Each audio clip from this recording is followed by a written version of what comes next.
Let's crack Rajasthan exam. Crack all Rajasthan exam with us. Top educator, quality content, great learning experience. Let's crack Rajasthan exam. About me, मेरा परिचय। मेरा नाम D प्रकाश है। Education है मेरी BA MA history. Qualification NET JRF with history. Qualified UPSC civil services prelims exam 2017। Qualified RS pre mains 2016-2018। Appeared for Rajasthan sub inspector 2016 interview. और teaching experience है मेरा 4 साल का, जिसके अंदर राजस्थान के RS और पुलिस भर्तियों के इंस्टीट्यूट में मैंने हिस्ट्री को पढ़ाया है। Listen to our new anthem, crack RPSC with India's largest learning platform. Get plus subscription and access unlimited live and recorded courses from India's best educator. आप इंडिया के सबसे बड़े लार्जेस्ट लर्निंग प्लेटफॉर्म पे है और प्लस सब्सक्रिप्शन और unlimited access और live recorded course को इंडिया के बेस्ट एजुकेटर से आप सुन सकते हैं अनअकैडमी पर। How to register for Unacademy. Unacademy के लिए रजिस्टर कैसे करना है, प्रोसेस बता देता हूँ आपको। सबसे पहले गूगल प्ले स्टोर पे जाइए, अनअकैडमी लर्निंग ऐप डाउनलोड कीजिए और उसके बाद आप जिस भी चीज़ की तैयारी कर रहे हैं उसके लिए सब्सक्रिप्शन लीजिए। उसमें आपको मिलेगा daily live classes, chat with your educator, engage in discussion. आप एजुकेटर से बात कर सकते हो, डिस्कशन में एंगेज कर सकते हो, अपने डाउट पूछ सकते हो, आंसर पोल में हिस्सा ले सकते हो जब भी क्लास लाइव चल रही। लाइव टेस्ट और क्विज में हिस्सा ले सकते हो। अपनी प्रिपरेशन और रेगुलर मॉक टेस्ट के द्वारा अपनी प्रिपरेशन को एवेल्यूएट कर सकते हो। क्विज और डिटेल में एनालिसिस अपनी परफॉर्मेंस का कर सकते हो। अनलिमिटेड एक्सेस मिलेगा आपको। One subscription get you access to all our live or recorded course to watch from the comfort of any of your device. One subscription पर आपको कहीं भी बैठे अपने कंफर्ट डिवाइस में एक्सेस मिलेगा, जिसके अंदर आप लाइव और रिकॉर्डेड क्लासेस देख सकते हो। स्ट्रक्चर्ड कोर्सेज आपके सिलेबस के हिसाब से to the syllabus structured course आपको अवेलेबल होगा, जिससे आप अपनी प्रिपरेशन को बेस्ट तरीके से कर सकते हैं। दोस्तों, RPC सब्सक्रिप्शन लेने पर आपको जो चार्जेस देने होंगे वो 1 मंथ का है 1400 रुपये और 3 मंथ का है 3500, 6 मंथ का है 5600, 1 साल का है 7000 और 2 साल का है 8400। और मेरा ये कोड है DPR10।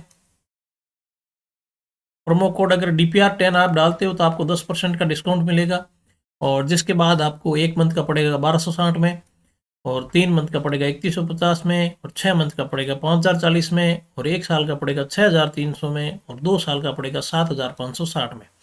कोड को याद रखिएगा, DPR10।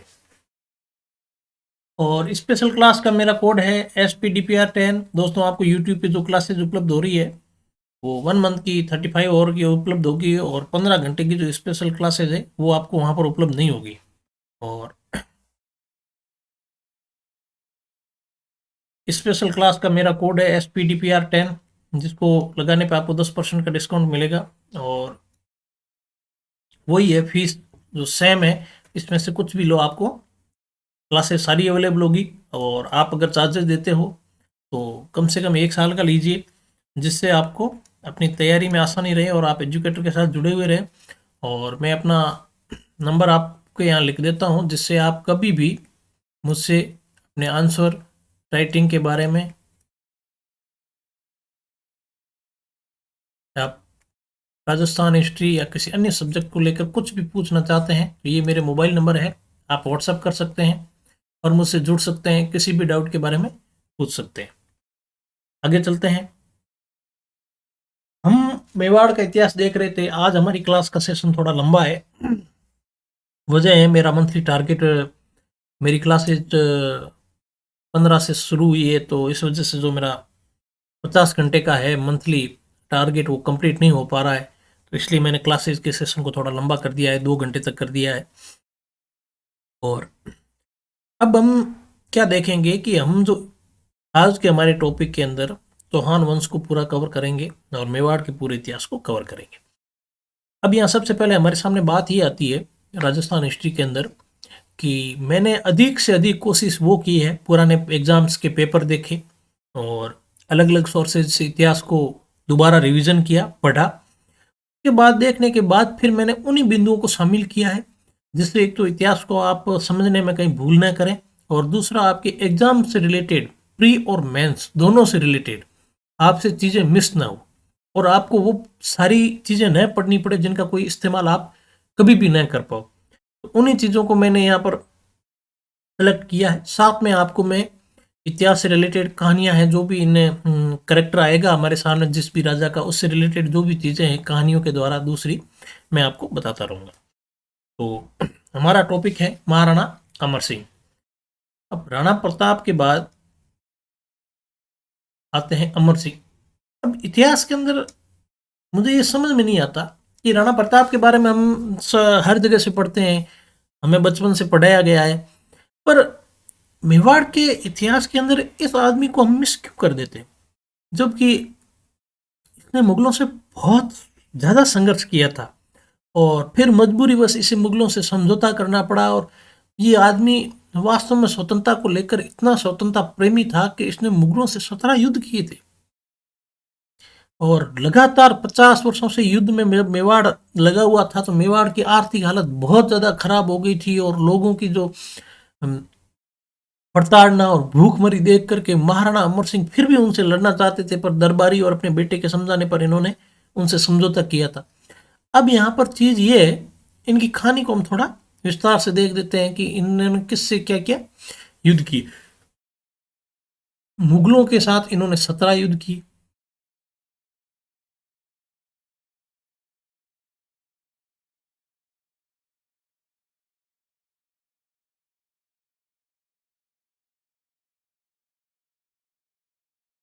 टोटल 17 युद्ध किए। अकबर ने इनके खिलाफ 2 अभियान भेजे।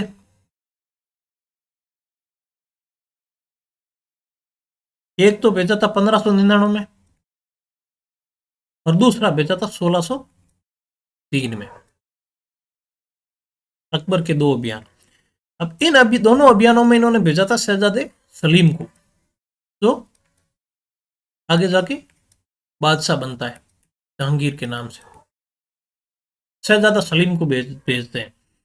अब सलीम के जाने के बाद महाराणा ने सभी मुगल थानों को स्वतंत्र करा दिया था। 1603 का जो सलीम का अभियान था, वो कोई अभियान नहीं था, मेवाड़ की सीमा पर आया था, और इतने में अकबर की जो स्वयं की हालत थी वृद्धावस्था में, वो जर्जर हो चुकी थी, और दिल्ली दरबार के अंदर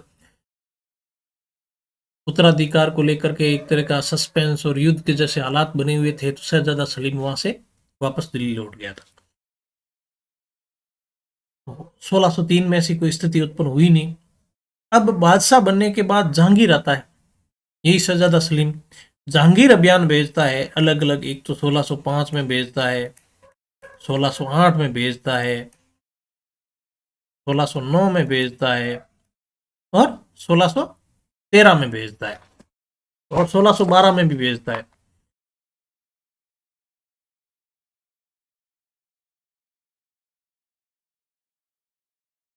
ये अलग अलग अभियान भेजता है। 1608 में क्या होता है कि महावत खां के नेतृत्व में अभियान आता है। महावत खां जिसने गिरवा को कब्जे में ले लिया, पहाड़ी इलाका था गिरवा नामक, उसको कब्जे में ले लिया, और कुछ मेवाड़ी योद्धाओं को बंदी बना लिया था। अब महाराणा अमर सिंह छापामार युद्ध करते हैं और महावत खां को भगा देते हैं। फिर 1609 में अब्दुल्ला को भेजा जाता है,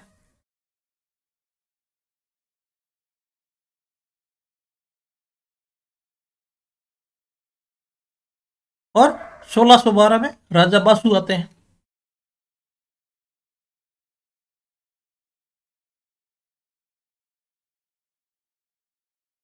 ये राजा बासु है, ये चावंड को कब्जा करने में सफल होते हैं।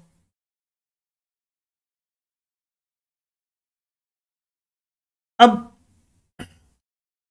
छापामार वही राणा अमर सिंह ने छापामार युद्ध पद्धति को अपनाया, और इन सब के अभियानों को विफल कर दिया, और फिर से अपने इलाकों को कब्जे में ले लिया।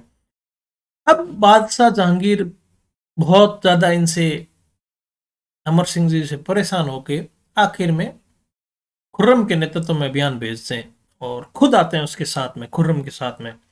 दोनों अजमेर आते हैं और वहां से, अजमेर से खुर्रम, जो आगे जाके बादशाह शाहजहां के नाम से भारत का मुगल बादशाह बना था, जहांगीर स्वयं अजमेर ठहरता है अभियान पर नजर रखने के लिए और खुर्रम को मेवाड़ पर आक्रमण करने के लिए भेजता है। अब खुर्रम ने क्या किया, अपनी सेना को 5 हिस्सों में बांटा, बहुत सिस्टमेटिक ढंग से आक्रमण किया, क्योंकि हर बार आक्रमण होता जो इलाके हम ये मुगल नियंत्रण में करते थे और नई चौकियां स्थापित करते थे, और तो राणा छापामार युद्धपति द्वारा उन इलाकों को फिर से अपने कब्जे में कर लेता। अब ये क्या करते हैं, खुर्रम अपनी सेना को 5 हिस्सों में बांटते हैं।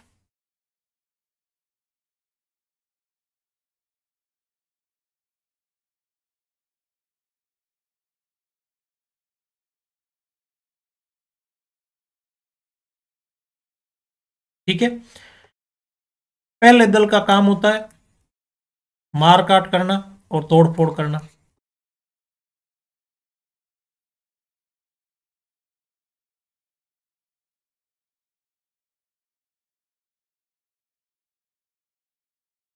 दूसरे दल का काम होता है भूमि पर कब्जा करना।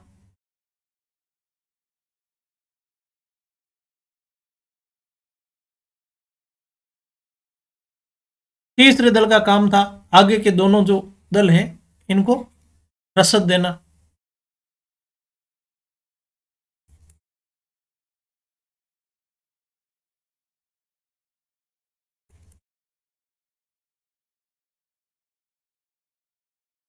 आगे के दोनों दलों को रसद पहुंचाना। चौथे का काम है इन तीनों के मध्य समन्वय बनाना, सभी के बीच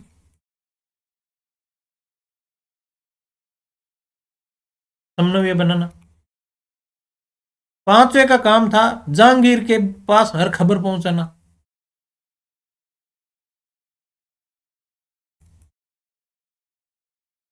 जहांगीर जो अजमेर में ठहरा हुआ था उसके पास हर खबर पहुंचाना।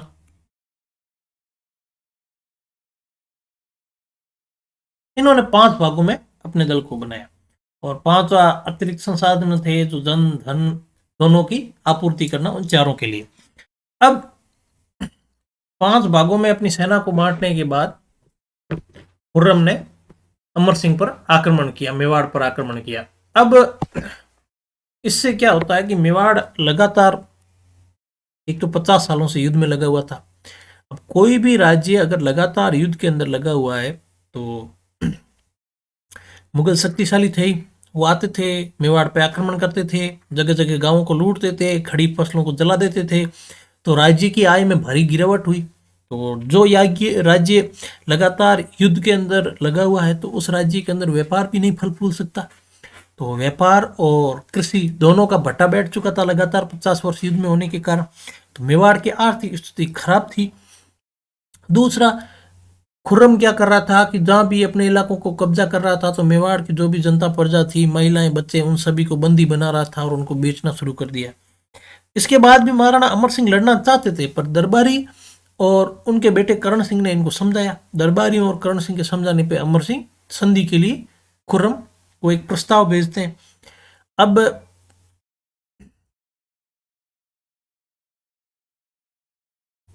यहां लिख देते हैं 1615 में खुर्रम को संधि के लिए प्रस्ताव भेजते हैं।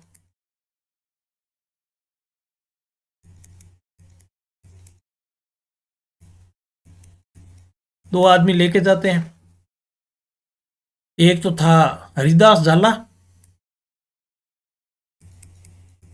और दूसरा था शुभकरण। ये दोनों संधि प्रस्ताव लेके खुर्रम के पास जाते हैं। खुर्रम अपने अभियान को रोक देता है और उस संधि प्रस्ताव को बादशाह के पास भेज देता है। अब संधि के अंदर कुछ शर्तें थी और शर्तें भी मेवाड़ के लिए सम्मानजनक थी। उन सभी शर्तों की बात हम यहाँ कर देते हैं कि पहली शर्त ये थी कि महाराणा खुद है वो खुर्रम के पास गोगुंदा जाएंगे, लेकिन मुगल दरबार में उनका बेटा करण सिंह ही जाएगा। पहली शर्त ये थी। दूसरी शर्त ये थी कि अन्य रियासतों की तरह मेवाड़ को भी मुगल दरबार में सेना की श्रेणी में शामिल होना होगा। तीसरी शर्त यह थी कि मेवाड़ हमेशा 1000 घुड़सवार है वो मुगलों की सहायता के लिए तैयार रखेगा। चौथी ये थी कि चित्तौड़ किले की मरम्मत नहीं की जाएगी। मेवाड़ महाराणा चित्तौड़ किले की मरम्मत नहीं कर सकते, पर चित्तौड़ किला है जो मुगलों का अधीन था, वो मेवाड़ के महाराणा को वहां पर सपुर्द कर दिया गया। पांचवी ये थी कि मुगल कभी भी मेवाड़ के साथ वैवाहिक संबंध स्थापित नहीं करेंगे और उसके लिए मेवाड़ को मजबूर नहीं करेंगे। सम्मानजनक 5 शर्तें थी और इन शर्तों पर इन दोनों के बीच संधि हुई। जब संधि पत्र पहुंचा जहांगीर के पास तो जहांगीर बड़ा खुश हुआ था और संधि के लिए तैयार हो गया था। तो इस तरह इन दोनों के बीच में, महाराणा अमर सिंह और जहांगीर के बीच में संधि हुई। तो हमने ये देखा। अब आगे चलते हैं। महाराणा अमर सिंह का ये इतिहास था जो हमें हर जगह विस्तृत रूप से नहीं मिलता है। बहुत बहादुर व्यक्ति थे, पर परिस्थितियों ने और समय ने इनके साथ संधि करने के लिए व्यवस्था उत्पन्न की। आगे चलते हैं। अब आते हैं करण सिंह। ये साहब अमर सिंह के बेटे थे, करण सिंह। करण सिंह जी क्या थे? पहले मेवाड़ी राजकुमार थे जो मुगल दरबार में गए थे और सर्वप्रथम मुगल दरबार में मनसबदारी प्राप्त की थी करण सिंह ने। और मेवाड़ में मुगल राजद्रोह को लेकर विद्रोह होता है। उस विद्रोह में 1623 में खुर्रम शहजादा शाहजहां के नाम से जो बादशाह बनता है, खुर्रम शाहजहां के नाम से जो बादशाह बनता है, वो अपना पिता से लड़ करके मेवाड़ आ गया था। अब मेवाड़ में महाराणा करण सिंह ने खुर्रम को शरण दी और कुछ दिन बाद उसको दक्षिण की ओर रवाना कर दिया। इस काम से महाराणा करण सिंह को 2 फायदे हुए। एक तो उनका शाहजहां से रिश्ता अच्छा हो गया, दूसरा मुश्किल समय में उन्होंने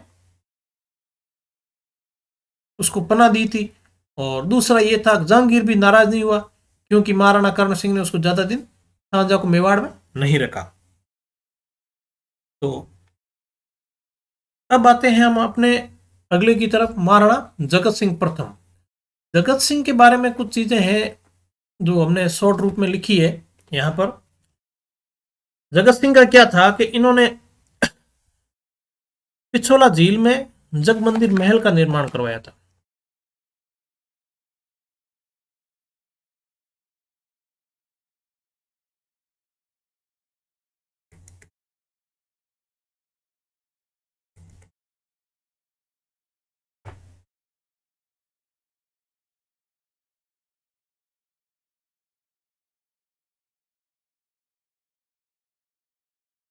जग मंदिर महल का निर्माण और जगदीश मंदिर पंचायत शैली में बनवाया, और मंदिर के अंदर जगन्नाथ राय प्रशस्ति लगवाई, और मोहन मंदिर और स्वरूप तालाब बनवाया था।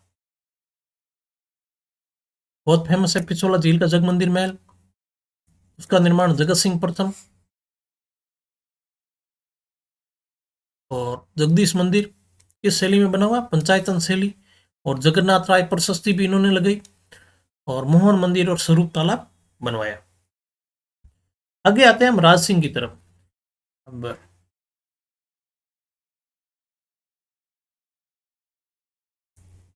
इसके बारे में एक चीज और थी जो मैं शायद, मुझे लगता है आप लोगों को जानना चाहिए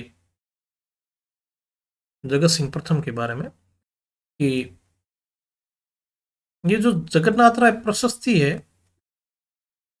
इसकी रचना किसने की थी? कृष्ण भट्ट ने। कृष्ण भट्ट ने जगन्नाथ राय प्रशस्ति की रचना की। हम पहले के स्रोतों में देख चुके हैं, राजस्थान के ऐतिहासिक स्रोतों में। और जो ये जगदीश मंदिर है, इसका वास्तुकार कौन था? भाण। भाण इसका वास्तुकार था। ठीक है, तो ये 2 तथ्य मुझे याद है। तो अब जगत सिंह के बारे में एक चीज और है कि जगत सिंह के समय प्रतापगढ़ देवलिया का राजा जसवंत सिंह, वो कुछ ऐसे प्रयास कर रहा था जिससे वो ऐसा लगे कि भाई प्रतापगढ़ एक स्वतंत्र रियासत है। तो ये जब पता महाराणा जगत सिंह को चली तो इन्होंने जसवंत सिंह और उनके बेटे को चित्तौड़ आमंत्रित किया और फिर साजिश उनकी हत्या करवा दी। ये बात जब बादशाह को पता चली शाहजहां को, तो शाहजहां ने गुस्से में देवलिया रियासत को, प्रतापगढ़ को मेवाड़ से अलग कर दिया। अब जगत सिंह प्रथम ने इसका विरोध नहीं किया, तो वो बादशाह को नाराज नहीं करना चाहता था और उसने बादशाह की बात का भी मान रखना था, तो जगत सिंह प्रथम ने इसका कोई विरोध नहीं किया।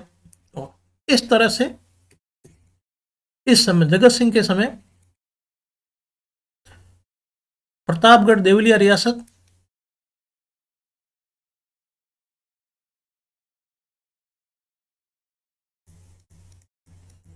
मेवाड़ से अलग हुई।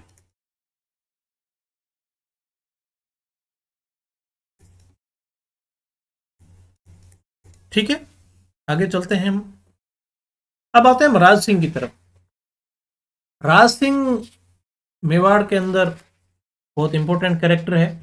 1652 से 1682 तक इन्होंने शासन किया था और 1652 और 1662 में इन्होंने अकाल रात कार्यों के लिए गोमती नदी के पानी को रोककर राजसमंद जिले में राजसमंद झील का निर्माण करवाया था।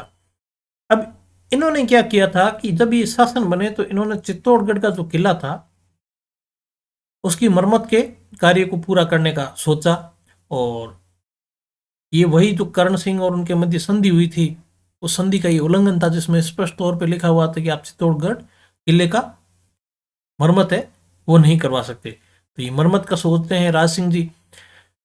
अब ये क्या होता है कि इस मरम्मत के कार्य को शुरू करने पर सम्राट क्या करते हैं कि 1615 के आसपास मेवाड़ पर अपनी सेना भेज देते हैं शर्तों के उल्लंघन को लेकर, और 30,000 घुड़सवार और सादुल्ला खान नाम का सेनापति लेके मेवाड़ पर चढ़ाई करता है। तो महाराणा राज सिंह अपनी सेना को वहां से हटा देते हैं। उन्होंने मुगल सम्राट से संघर्ष करना उचित नहीं समझा, तो मुगल सम्राट वही जो पुनर्निर्माण का कार्य था, कंगूरे और दूध के बुर्ज, उनको गिरा करके वापस लौट जाती है। अब यह है कि उसके बाद की सिचुएशन आती है कि शाहजहां के उत्तराधिकार का युद्ध छिड़ता है। वो महाराज राज सिंह को आमंत्रित करते हैं। अब महाराणा किसी भी पक्ष का समर्थन नहीं करते हैं, वो तटस्थ रहते हैं। वो क्या करते हैं, अपने को क्या लेना देना, कल को कोई भी राजा बन गया, ये हम जिसके साथ रहे वो न जीते और सामने वाला जीत जाए तो कल को फिर वो इस बात का बदला लेगा, तो अपने को किसी पक्ष से की तरफ युद्ध नहीं लड़ना, वो तटस्थ रहते हैं, कोई न कोई बहाना बनाते रहते हैं। और उस दौरान एक चीज और करते हैं दिमाग से काम लेते हुए, वो क्या करते हैं, एक टीका दौड़ का आयोजन करवाते हैं बहाने से कि भाई हम तो टीका दौड़ में व्यस्त है।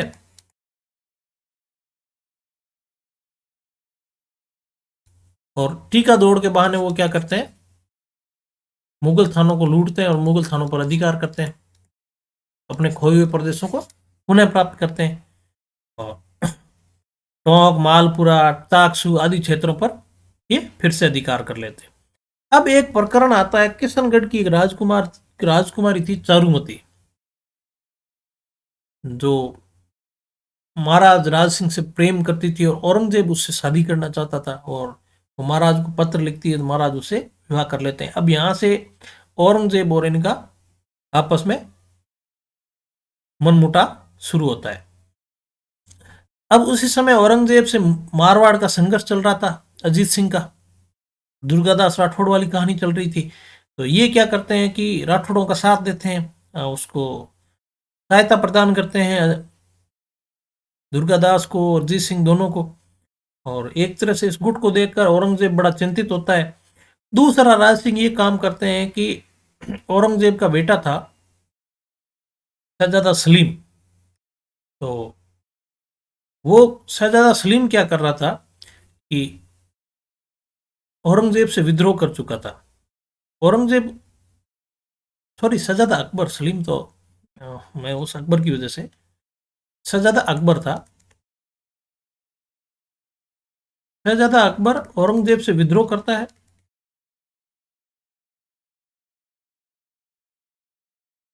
और राज सिंह के पास आता है।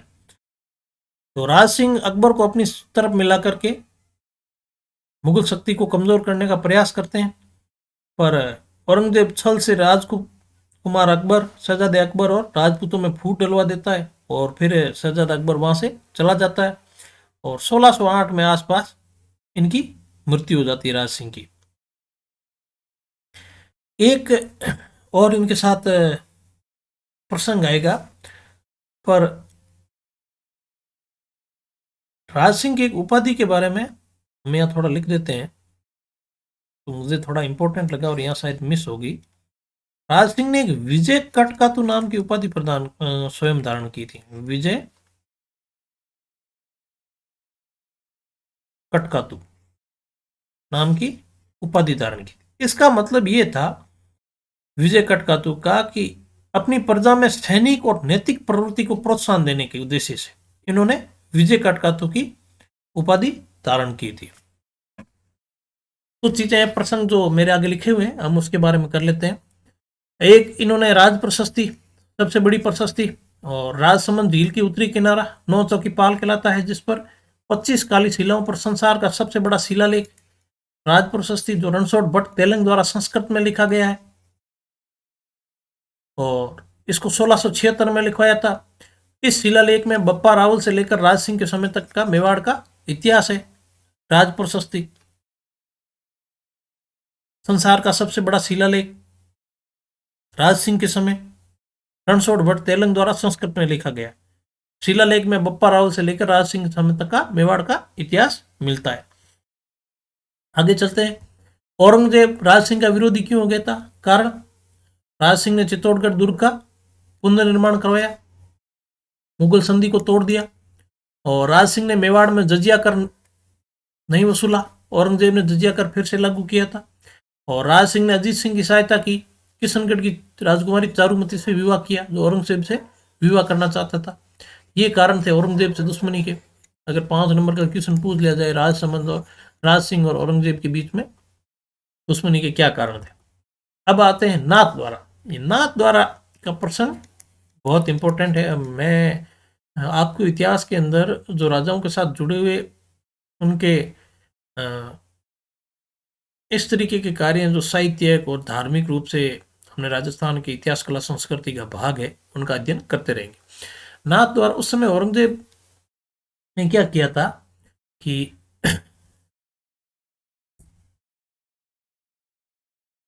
जगह जगह हिंदुओं के मंदिरों को तोड़ रहा था। तो दाऊ जी महाराज और दामोदर महाराज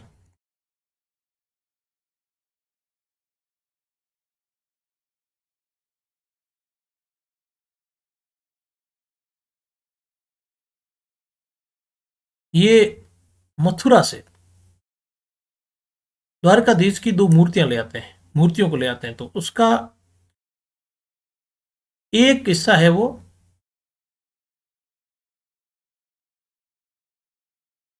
ये 2 व्यक्ति तिहाड़ जो नाथ द्वारा में है, दूसरा द्वारकाधीश का जो मंदिर कांकरोली में, वहां पर दाऊ जी और दामोदर जी महाराज राज सिंह के प्रतिनिधि बनकर मथुरा वृंदावन से कृष्ण की मूर्तियां लाते हैं, और इन 2 जगहों पर राज सिंह इसको स्थापित करवाते हैं, औरंगजेब के डर से कि वो खंडित ना कर दे। और नाथ द्वारा का जो मंदिर है, सियाड़ नाथ द्वारा का श्रीनाथ जी का मंदिर, वो राजस्थान में वल्लभ संप्रदाय पुष्टि मार्ग की मुख्य पीठ है, जिसको राज सिंह ने स्थापित करवाया था जिस मंदिर को। और नाथ द्वारा की पिछवाई कला कृष्ण लीला से संबंधित है, और नाथ द्वारा का अन्नकूट महोत्सव और डांग नृत्य बड़ा प्रसिद्ध है। ठीक है, इस टॉपिक के अंदर कितने ऑनलाइन सवाल निकल रहे हैं? एक, पहला क्वेश्चन है कि वल्लभ संप्रदाय पुष्टि मार्ग की मुख्य पीठ कहाँ स्थित है? सियाड़ नाथ द्वारा। ठीक है, और पिछवाई कला का संबंध किससे है? नाथ द्वारा से। और पिछवाई कला किससे संबंधित है? कृष्ण। नाथ द्वारा की पिछवाई कला किससे संबंधित है? कृष्ण लीला से। और अन्नकूट महोत्सव कहाँ का प्रसिद्ध है? नाथ द्वारा का। डांग नृत्य कहाँ का प्रसिद्ध है? नाथ द्वारा का। नाथ द्वारा चित्रकला की शुरुआत राज सिंह द्वारा की गई। केले के वृक्षों के ये चित्र केले के वृक्षों पर बनाए जाते हैं। केले के वृक्षों पर बनाए गए चित्र इस शैली की मुख्य विशेषता है, नाथ द्वारा शैली की।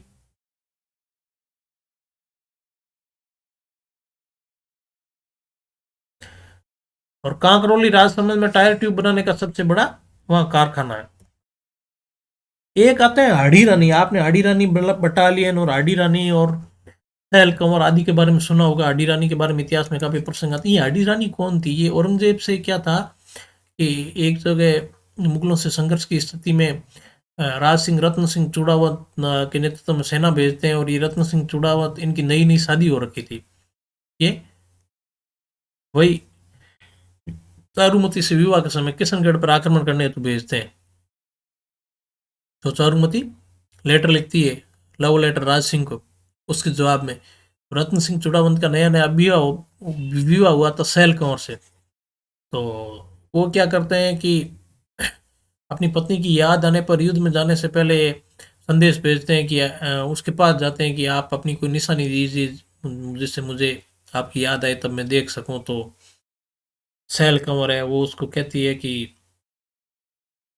आपको निशानी चाहिए तो फिर ऐसी चीज ले जाओ कि आपको फिर मेरी याद नहीं आए और सही ढंग से युद्ध कर सको। तो अपना गला काट के उसको दे देती है, तो निशानी के रूप में उसको भेजती है।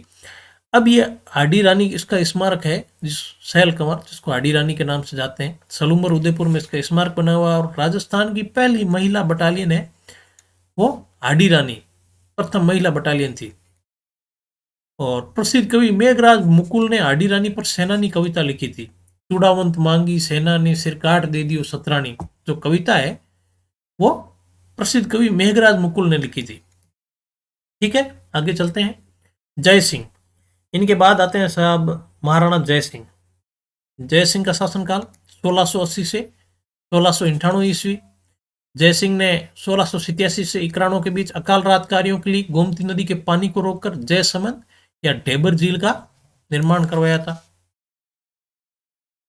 जय समंद या ढेबर झील का निर्माण जय सिंह ने करवाया। और जय समंद झील राजस्थान की सबसे बड़ी मीठे पानी की कृत्रिम झील है और एशिया की दूसरी। राजस्थान की मीठे पानी की सबसे बड़ी झील जयसमंद और एशिया की दूसरी। जयसमंद झील में 7 टापू बने हैं।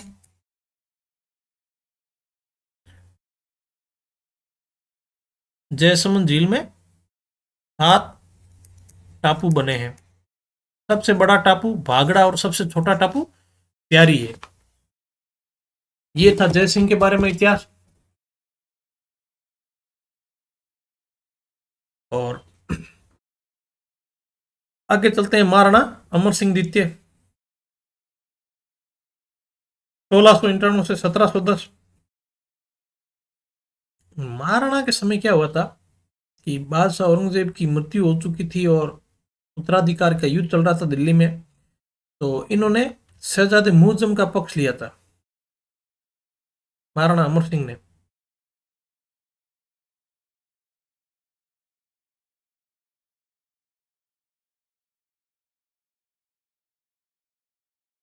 और वो आगे बहादुर शाह प्रथम के नाम से भारत का सम्राट बना था।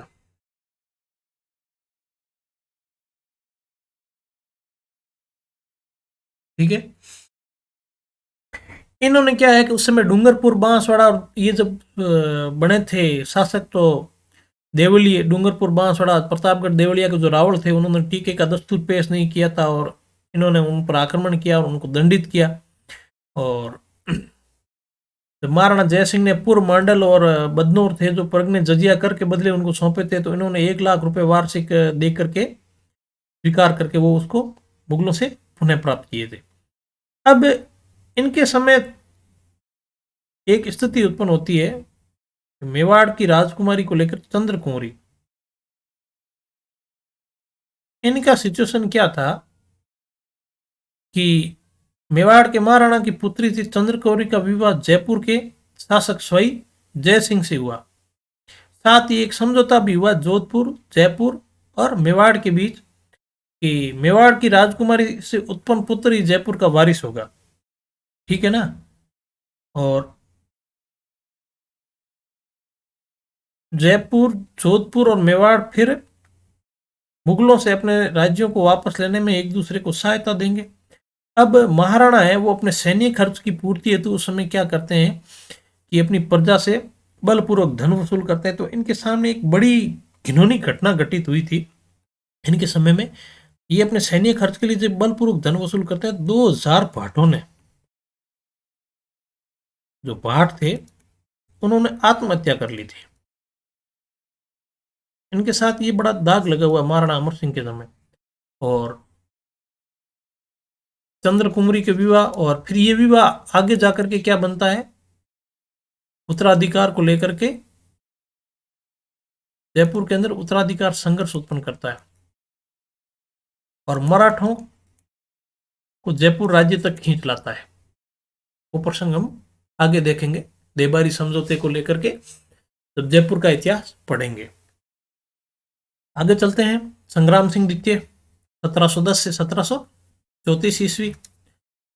उदयपुर में फतेह सागर झील के किनारे सहेलियों की बाड़ी का निर्माण करवाया। बहुत इंपॉर्टेंट है, सहेलियों की बाड़ी का निर्माण किसने करवाया? संग्राम सिंह द्वितीय ने करवाया, फतेह सागर झील के किनारे।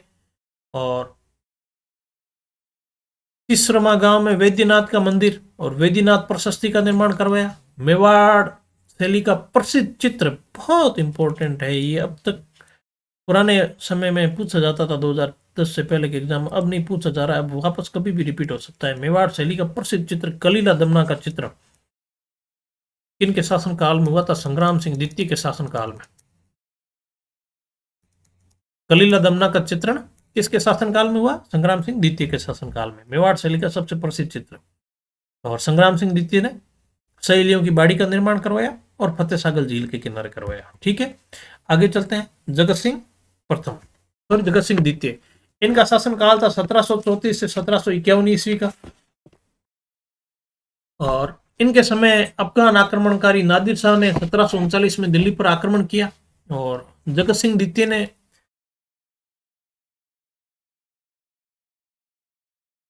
1743-1746 के बीच पिछोला झील में जगनिवास महलों का निर्माण करवाया। जगनिवास महलों का निर्माण जगत सिंह द्वितीय ने करवाया। और दरबारी कवि नेक राम ने जगत विलास ग्रंथ लिखा। जगत सिंह द्वितीय के दरबारी कवि नेक राम ने जगत विलास ग्रंथ को लिखा। और 17 जुलाई 1734 को हुडा सम्मेलन आयोजित हुआ था जो मराठों के खिलाफ था, वो जगत सिंह द्वितीय द्वारा आयोजित हुआ था। और जगत सिंह द्वितीय की अध्यक्षता में आयोजित हुआ था और बुलाया था जयपुर के शहीद जय सिंह द्वितीय द्वारा, इसको बुलवाया गया था। हुडा सम्मेलन में राजपूत कौन कौन से शासक शामिल हुए थे? नागौर का बख्त सिंह, किशनगढ़ का राय सिंह, करौली का गोपाल दास, बीकानेर का जोरावर सिंह, बूंदी का दलेल सिंह, जय सिंह द्वितीय का दामाद, जोधपुर का अभय सिंह, कोटा का दुर्जन शाह। इन्होंने कहा कि भाई हम बारिश के सीजन के बाद सब इकट्ठे होंगे इसी जगह पर और मराठों का जो आक्रमण किया है उसको, आक्रमण कर रहे हैं, लूटपाट कर रहे हैं, उसको रोकने के लिए हम संयुक्त रूप से एक दूसरे की सहायता करेंगे। ये इनका हुडा सम्मेलन के अंदर तय हुआ था। याद रखना, बुलाया किसने था? शहीद जय सिंह द्वितीय द्वारा। और अध्यक्षता किसने की थी? हुडा सम्मेलन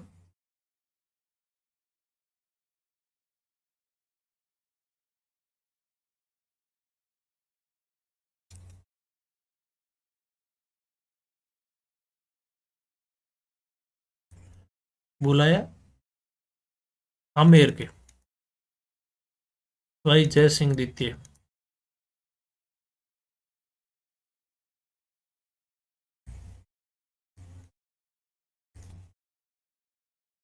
अध्यक्षता की थी मेवाड़ के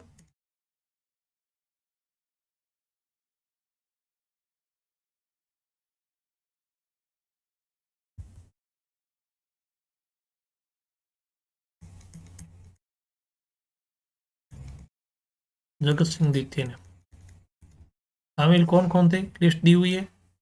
और मराठों द्वारा राजपुतान में सर्वप्रथम आक्रमण बूंदी पर किया गया था और जगत सिंह द्वितीय के काल में मेवाड़ से चौथ वसूली सर्वप्रथम की गई थी। ठीक है, अब इनके बाद है महाराणा भीम सिंह। भीम सिंह के बारे में वर्तमान समय में कांग्रेस सरकार के आने के बाद एक प्रसंग को लेकर के बड़ा आपसी राजनीतिक पार्टियों में तकरार चल रही है, कृष्णा कुमारी वाला। तो कृष्णा कुमारी का प्रसंग है वो क्या था, कृष्णा कुमारी की सगाई थी मारवाड़ की राजधानी जोधपुर के महाराजा भीम सिंह है उनसे तय हुई थी, पर महाराजा की अचानक मौत हो जाती है भीम सिंह की। तो नहीं, सॉरी, जोधपुर के महाराजा से तय हुई थी और भीम सिंह तो मेवाड़ के महाराजा थे। तो उस समय जोधपुर और आमेर जयपुर के बीच में दुश्मनी थी। तो फिर क्या करते हैं कि जब जोधपुर महाराजा की मृत्यु हो जाती है तो भीम सिंह अपनी पुत्री का विवाह जयपुर से तय कर देते हैं। महाराजा जगत सिंह थे। तो जोधपुर में भी भीम सिंह थे। तो भीम सिंह के छोटे भाई थे मान सिंह। तो मान सिंह इससे बड़े क्रुद्ध होते हैं। मान सिंह भीम सिंह के बाद शासक बनते हैं जोधपुर के। और जोधपुर जयपुर में आपस में संघर्ष चल रहा था। तो उस समय ऐसी चीजें प्रतिष्ठा का विषय बन जाती थी कि हमारे महाराज को दी हुई लड़की या राजकुमारी आप किसी और जगह कैसे दे सकते हो और उनके दुश्मन को कैसे दे सकते हो, देनी हो तो फिर हमारे परिवार में ही दो। तो ये प्रतिष्ठा का विषय बना लिया। तो मान सिंह क्या करते हैं कि अमीर खां पिंडारी थे जो लुटेरे प्रवृत्ति के थे और एक लंबी बड़ी सेना थी जो मराठों के साथ मिलकर लूटपाट करते थे, जिसको बाद में अंग्रेजों ने उसके यहाँ तक से मुक्ति पाने और सेटलमेंट करने के लिए उसको टोंक का शासक बना दिया था।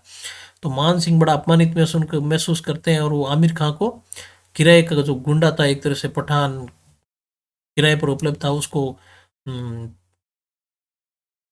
लालच मतलब पैसों के बदले मेवाड़ पर आक्रमण करने के लिए कहते हैं कि या तो मेवाड़ के महाराणा को मजबूर करो या तो मुझसे शादी करवाए, विवाह करवाए मारवाड़ से, या कृष्णा कुमारी को जहर दे के मार दे, पर वो जयपुर राजघराने में नहीं ब्याही जाएगी। अब मान सिंह के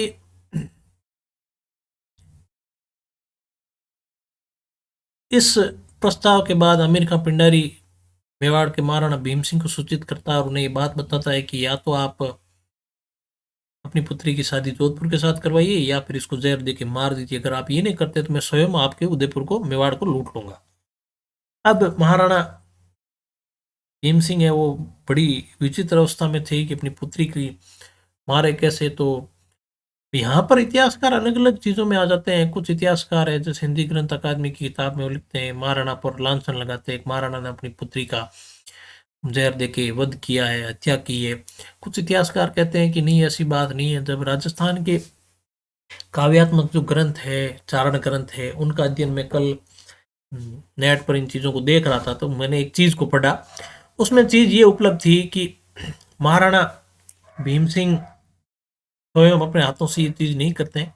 छोटी राजकुमारी जो कृष्णा कुमारी थी, जब उसे इस बात का पता चला तो वो स्वयं की इच्छा से तैयार होती है। वो कहती है कि जब मेरे मरने से और बाबू साहब पर कोई आया हुआ संकट, महाराज पर आया हुआ संकट टल सकता है तो मैं मरने के लिए, मेवाड़ के लिए हंसी खुशी अपनी जान दे दूंगी। तो उसमें प्रसंग ये लिखा हुआ था कि कृष्णा कुमारी ने स्व इच्छा से जहर मांगा था। जब उसे पहला प्याला जहर का दिया गया उसने वो पिया तो उस पर कोई असर नहीं हुआ। अब एक दूसरा प्याला बना के उसको दिया गया तो उसका भी उस पर कोई असर नहीं हुआ।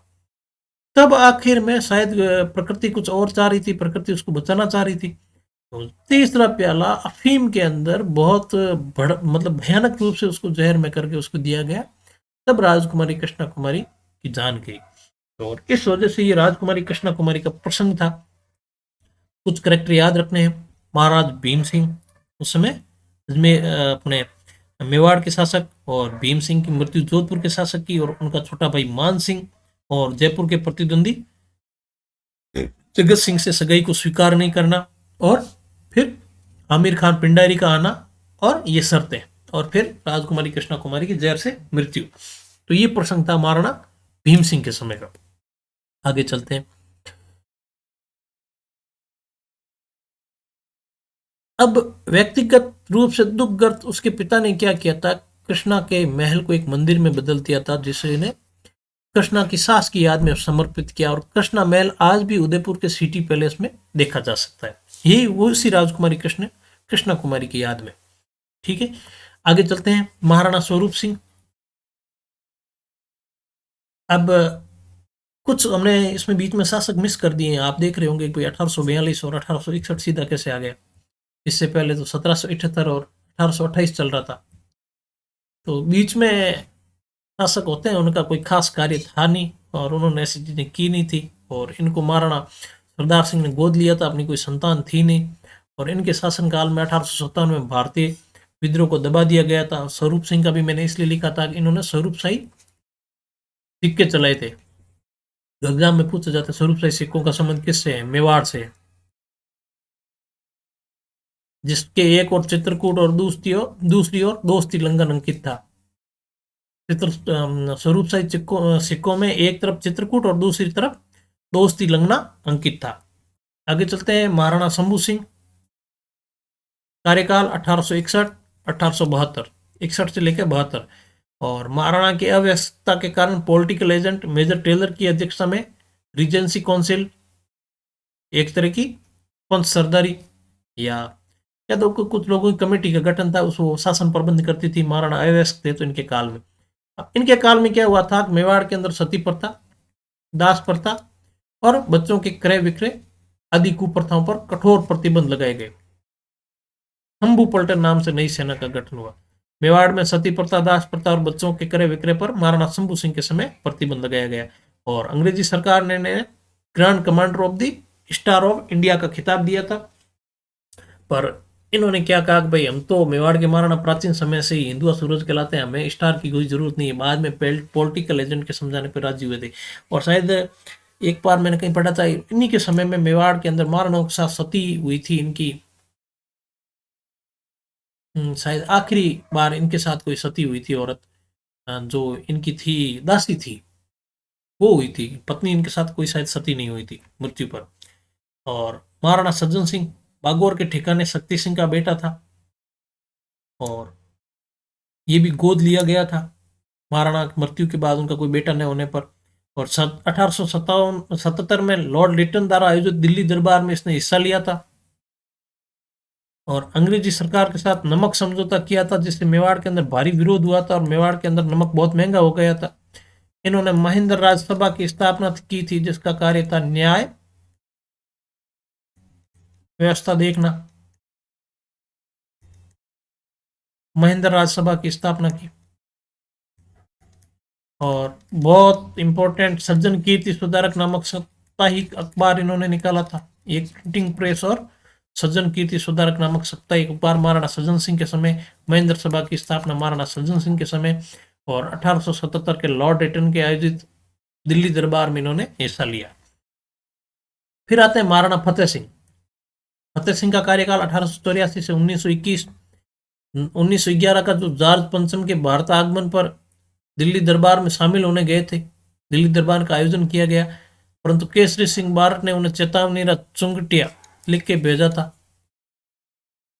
उसी को पढ़ करके ये दरबार में शामिल हुए बगैर वापस मेवाड़ लौट आए थे। और 1889 में सज्जन निवास बाग में वॉल्टर कृत राजपूत हितकारिणी सभा की स्थापना की थी। बहुत इंपॉर्टेंट चीज है, मेंस के अंदर 2 नंबर का क्वेश्चन कई बार पूछा जा सकता है और प्रीलिम्स में भी बहुत इंपॉर्टेंट है। 1889 में सज्जन निवास बाग में वॉल्टर कृत हितकारिणी सभा की स्थापना, जिसका उद्देश्य था राजपूतों में व्याप्त कुरीतियों को रोकना, बहुविवाह, बाल विवाह और फिजूल खर्ची रोकना। ठीक है। और चित्तौड़ का फतेह प्रकाश महल और कुंभलगढ़ का बादल महल का निर्माण भी फतेह सिंह ने करवाया।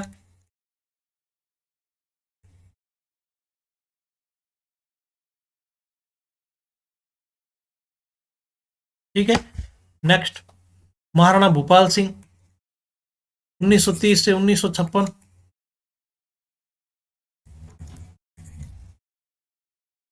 मेवाड़ के अंतिम शासक।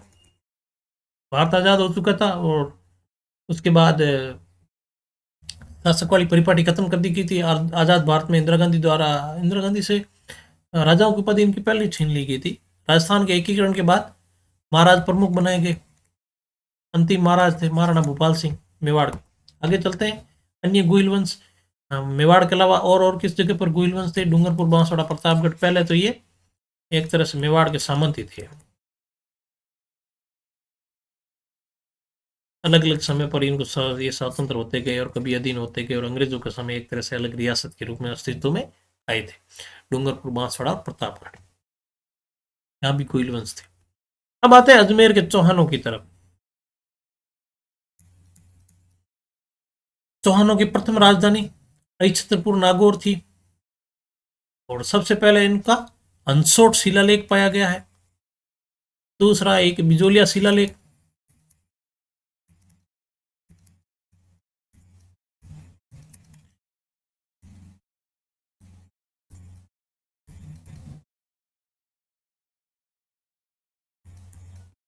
विप्र गोत्रीय ब्राह्मण जो बताता है,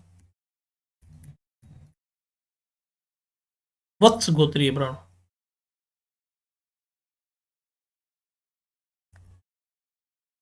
विप्र वत्स गोत्रीय जिस पर उल्लेख है।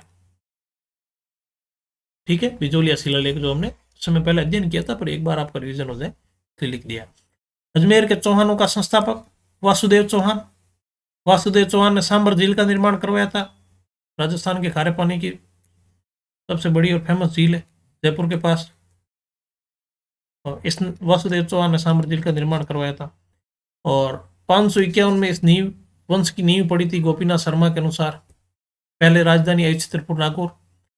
और हंसोट शिलालेख इनका सबसे पहला शिलालेख। आगे चलते हैं।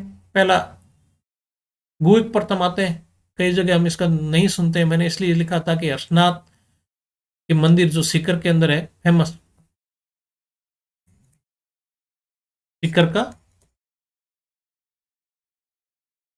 हर्षनाथ मंदिर, वो गुहिक प्रथम ने करवाया था जिसका निर्माण। और गोविंद तृतीय की उपाधि वेरीगढ़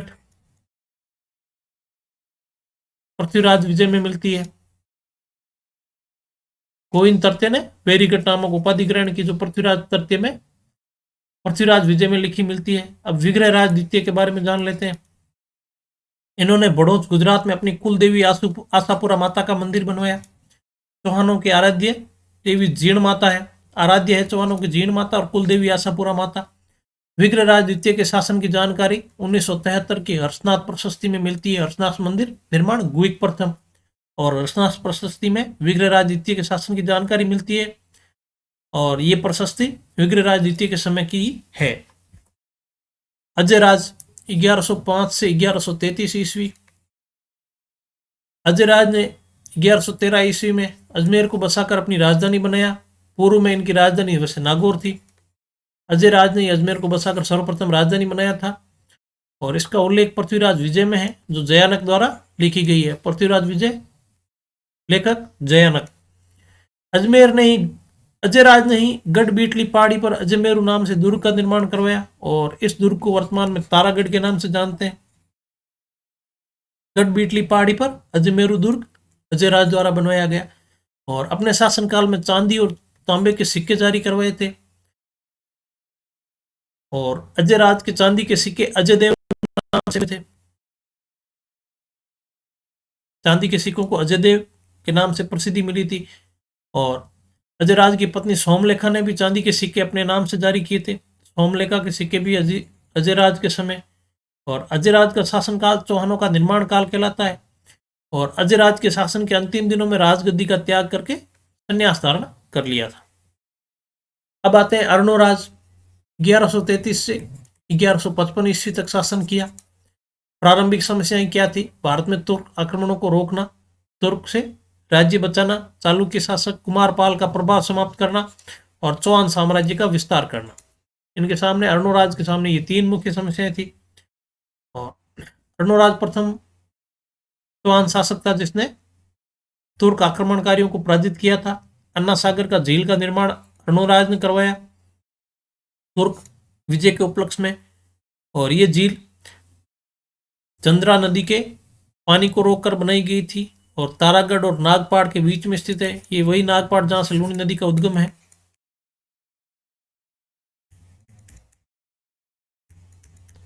ठीक है, आगे चलते हैं। अर्णोराज व चालुक्य शासक कुमारपाल, इन दोनों की स्थिति के बारे में देख लेते हैं। अर्णोराज ने चालुक्य शासक कुमारपाल पर आक्रमण किया और ये युद्ध आबू के नजदीक हुआ था और इसमें कुमारपाल जीता था, अर्णोराज हारा था। और पराजित होने के बाद अर्णोराज ने अपनी पुत्री जलन देवी का विवाह कुमारपाल के साथ किया। और इस विवाह का उल्लेख प्रबंध कोश या प्रबंध चिंतामणि में मिलता है। विशेष चीज ये है यहाँ पर कि भारत में सर्वप्रथम भूमिदान सातवाहन वंश द्वारा किया गया और सर्वाधिक भूमिदान गुप्त काल में हुआ। और अर्णोराज ने पुष्कर में वारा मंदिर का निर्माण कराया। अर्णोराज के पास जयवारा नामक उपाधि थी। जयवरा नामक उपाधि अर्णोराज के पास थी, जिसको अपने तांबे के सिक्कों पर इसने अंकित करवाया था। और अर्णोराज के बेटे जगदेव ने ही इनकी हत्या की थी। और जगदेव चौहानों का पितरंता कहलाता है। मेवाड़ का पितरंता उदा और जगदेव चौहानों का पितरंता कहलाता है। अब विग्रहराज चतुर्थ 1158 से 1163 का शासनकाल, और बिसल देव के नाम से भी जाना जाता है। ये विग्रहराज चतुर्थ बिसल देव के नाम से भी जाना जाता है।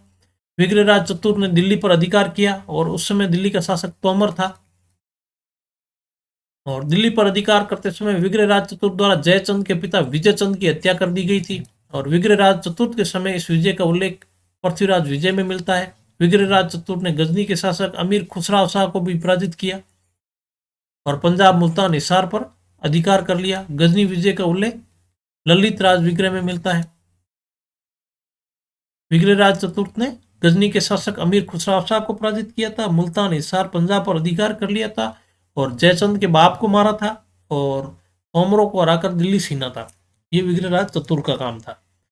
अब विग्रहराज चतुर्थ के दरबारी कवि बहुत इंपॉर्टेंट RS 2012 का क्वेश्चन है। सोमदेव द्वारा ललित राज विग्रह नामक नाटक की रचना की गई। सोमदेव किसका दरबारी था? विग्रहराज चतुर्थ का। और ये संस्कृत भाषा में है ललित राज विग्रह। और विग्रहराज चतुर्थ प्रथम चौहान शासक जिसने दिल्ली पर अधिकार किया। नरपति नालय ने विग्रहराज चतुर्थ पर बिसल देव रासो लिखा। नरपति नालय द्वारा विग्रहराज चतुर्थ पर बिसल देव रासो लिखा गया। और विग्रहराज चतुर्थ के शासन की जानकारी राज्य विस्तार शिवालेख अभिलेख में मिलता है। विग्रहराज चतुर्थ द्वारा टोंक में बिसलपुर नगर कस्बा बसाया गया, और वर्तमान में टोडा राय सिंह नगर कहलाता है। टोडा राय सिंह नगर विग्रहराज चतुर्थ ने बसाया था टोंक में, जिसको बिसलपुर नगर या कस्बे के नाम से बसाया। और बिसलपुर बांध का निर्माण भी विग्रहराज चतुर्थ ने करवाया था। तो वर्तमान में जयपुर के पानी की सप्लाई की लाइफ लाइन है बिसलपुर का बांध। ये प्रथम प्रारूप में निर्माण इसका था, विग्रहराज चतुर्थ ने करवाया था। विग्रहराज चतुर्थ और चालुक्य शासक कुमारपाल। विग्रहराज चतुर्थ चौहानों का प्रथम शासक, जिसने चालुक्य शासक कुमारपाल को पराजित करके नागौर, पाली, जालोर और सिरोही पर अधिकार किया। विग्रहराज चतुर्थ को पृथ्वीराज विजय के रचयिता जयानक ने अपने ग्रंथ में कवि बांधव की उपाधि प्रदान की है। पृथ्वीराज विजय के रचयिता जयानक कवि बांधव की उपाधि देते हैं। बहुत इंपॉर्टेंट कवि बांधव की उपाधि विग्रहराज चतुर्थ को। और विग्रहराज चतुर्थ ने स्वयं हेरीकेली नाटक लिखा। Very important. हेरीकेली नाटक की रचना किसने की? विग्रहराज चतुर्थ ने। और सरस्वती कंठाभरण विद्यालय की स्थापना अजमेर में करवाई। सरस्वती कंठाभरण विद्यालय की स्थापना भी अजमेर में विग्रहराज चतुर्थ ने करवाई। और इसी विद्यालय की दीवार पर हरिकेली नाटक की कुछ पंक्तियां अंकित है। संस्कृत विद्यालय अजमेर में ही हरिकेली नाटक की कुछ पंक्तियां अंकित है उसी की दीवार पर। और विग्रहराज चतुर्थ ने ही हरिकेली नाटक लिखा था। और इसी विद्यालय को मोहम्मद गौरी के सेनापति कुतुबुद्दीन ऐबक ने तोड़कर 2.5 दिन का झोपड़ा बनवाया था। पृथ्वीराज के हारने के बाद उसका सेनापति कुतुबुद्दीन ऐबक इसे संस्कृत विद्यालय को तोड़ देता है और उसी के अवशेषों से 2.5 दिन में झोपड़े को तैयार करवाता है। तो एक मुस्लिम मस्जिद है और उसको 2.5 दिन में तैयार करने की वजह से 2.5 दिन का झोपड़ा कहते हैं। और भारत की प्रथम मुस्लिम मस्जिद है कुव्वत उल इस्लाम, जो दिल्ली में स्थित है, जो कुतुबुद्दीन ऐबक द्वारा बनवाई गई थी। भारत की प्रथम मस्जिद कुव्वत उल इस्लाम दिल्ली में स्थित और कुतुबुद्दीन ऐबक द्वारा बनवाई गई। अब आते हैं पृथ्वीराज चौहान या पृथ्वीराज तृतीय, जिसको हम पृथ्वीराज चौहान के नाम से जानते हैं। 1177 से 1192। जन्म गुजरात में अनिल पाटन। पिता का नाम सोमेश्वर, माता का नाम कर्पूरी देवी। और कर्पूरी देवी दिल्ली के शासक अनंगपाल तोमर की पुत्री थी। पृथ्वीराज चौहान की शिक्षिका उनकी माता कर्पूरी देवी थी। पृथ्वीराज चौहान का प्रधानमंत्री कैमास कदमदास था। शिक्षिका इसलिए कि फिर इनके पिता की इनकी कम आयु में मृत्यु हो गई थी और फिर इन्होंने अपनी माता के संरक्षण में शासन चलाया था। पृथ्वीराज रासो चंद्रप्रदाई द्वारा लिखा गया है और पृथ्वीराज विजय जयनक द्वारा लिखी गई है। दोनों को डिफरेंस को याद रखना और कंफ्यूज नहीं होना। और शासक बनते ही पृथ्वीराज ने दिग्विजय अभियान शुरू किया था। उपाधियां की क्या थी पृथ्वीराज चौहान की? एक तो राय पिथौरा, राय पिथौरा का अर्थ है दुर्गों का रक्षक या अंतिम हिंदू सम्राट भी इसको कहते हैं। दल पुंगल, दल पुंगल का अर्थ है विश्व विजेता। बहुत इंपॉर्टेंट है, राय पिथौरा और दल पुंगल किसकी उपाधि है? पृथ्वीराज तृतीय की। पृथ्वीराज चौहान की विजय अपने प्रधानमंत्री केमास की सहायता से नागार्जुन और भंडारकों का विद्रोह को था उसको दबाया था। महोबा के चंदोलों पर विजय पाई थी। परमार्दी देव पर आक्रमण किया और परमार्दी देव के दो विश्वास पात्र सेनापति आला और उदल उनको मार डाला था। बहुत फेमस रहे इतिहास में कैरेक्टर आला और उदल। ये महोबा के चंदेल शासक परमार्दी देव के सेनापति थे और ये युद्ध रात में लड़ा गया था। नागौर युद्ध 1184 में चालुक्य शासक भीमदित्य और पृथ्वीराज चौहान के मध्य पृथ्वीराज चौहान जीतता है। भीमदित्य की तरफ से जगदेव प्रतिहार इस युद्ध में लड़ता है और जगदेव प्रतिहार भीमदित्य का प्रधानमंत्री था। इस युद्ध के बाद दोनों राजाओं के बीच संधि होती है। आगे चलते हैं। पृथ्वीराज चौहान और कन्नौज के राजा जयचंद के बीच संबंध कैसे थे? इनके मध्य विवाद के कारण क्या थे कि दिल्ली पर अधिकार करने हेतु दोनों के मध्य संबंध तनावपूर्ण थे, क्योंकि दोनों ही दिल्ली के दो ही थे और पृथ्वीराज चौहान को दिल्ली पर अधिकार मिलता है। दोनों के बीच संबंध तनावपूर्ण हो जाते हैं। वजह थी साम्राज्यवादी महत्वाकांक्षा, दोनों ही दिल्ली पर अधिकार चाहते थे। पृथ्वीराज रासो और चंद्रवरदाई के अनुसार दोनों शासकों के मध्य विवाद का कारण कन्नौज के राजा जयचंद की पुत्री संयोगिता थी।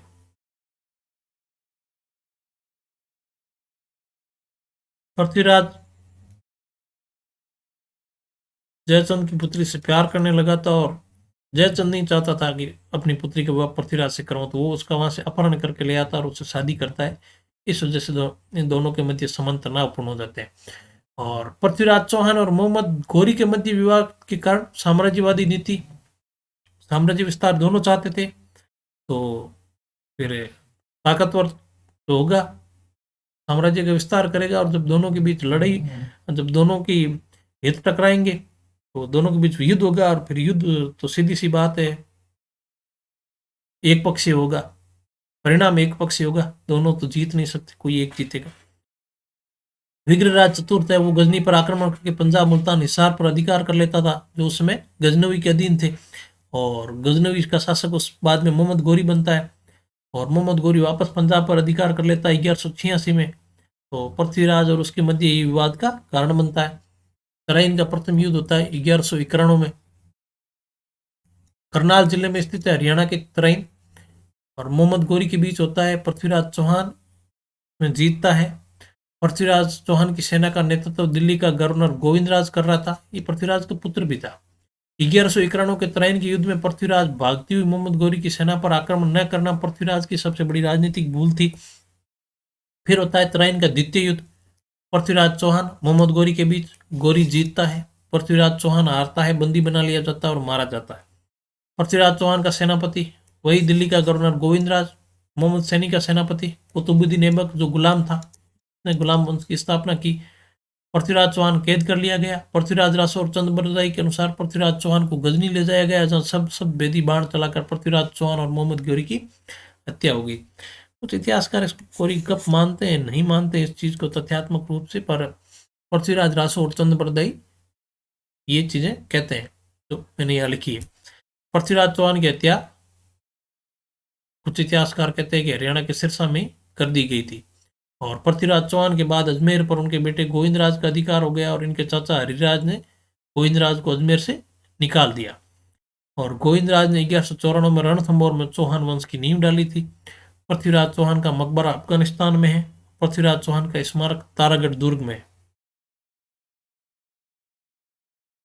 और 1192 में मोहम्मद गोरी के साथ सूफी संत ख्वाजा मोइनुद्दीन चिश्ती भारत आए थे और पृथ्वीराज चौहान के समय में ही अजमेर में ख्वाजा मोइनुद्दीन चिश्ती ने अपनी खाना पूजा स्थल, आराध्य स्थल की स्थापना की थी।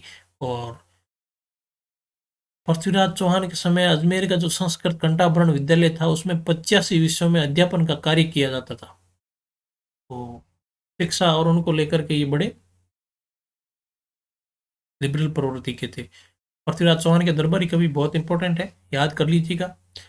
चंद्रवरदाई, दयानक, विश्वरूप, भाव भट्ट या पृथ्वी भट्ट, जनार्दन और वागीश्वर, ये पृथ्वीराज के दरबारी कवि थे। चंद्रवरदाई, दयानक, विश्वरूप, भाव भट्ट, पृथ्वी भट्ट और जनार्दन और वागीश्वर। आगे चलते हैं। अब आते हैं रणथंभौर का चौहान वंश। वही पृथ्वीराज के पुत्र गोविंदराज ने रणथंभौर में चौहान वंश की नींव डाली अपने चाचा के द्वारा अजमेर से निकाले जाने के बाद। अब तुर्क अधिकार 1226 में दिल्ली सुल्तान इल्तुतमिश ने रणथंभौर नरेश वालन से रणथंभौर छीना था, जिसको वलन भी कहते हैं। और रणथंभौर नरेश वाघभट्ट बहारदेव ने दिल्ली रजिया सुल्तान रजिया से रणथंभौर छीना वापस। और रणथंभौर नरेश बाघभट्ट के काल में बलबन ने 3 बार आक्रमण किया था रणथंभौर पर। और रणथंभौर के चौहान वंश का अंतिम नरेश था अमीरदेव चौहान। और अमीरदेव चौहान के शासन की जानकारी हमें किस किस से मिलती है? एक तो अमीर महाकाव्य। अमीर महाकाव्य की भाषा संस्कृत है, लेखक नयन चंद्र सूरी है। और इस ग्रंथ में राजपूतों को सूर्यवंशी बताया गया है। मीर महाकाव्य नयन चंद्र सूरी, ठीक है। मीर रासो लेखक जोधराज, भाषा राजस्थानी। इस ग्रंथ में अमीर देव के कोटि जन यज्ञ और शासन प्रबंध की जानकारी का उल्लेख। अमीर रासो, भाषा राजस्थानी, लेखक सारंगधर।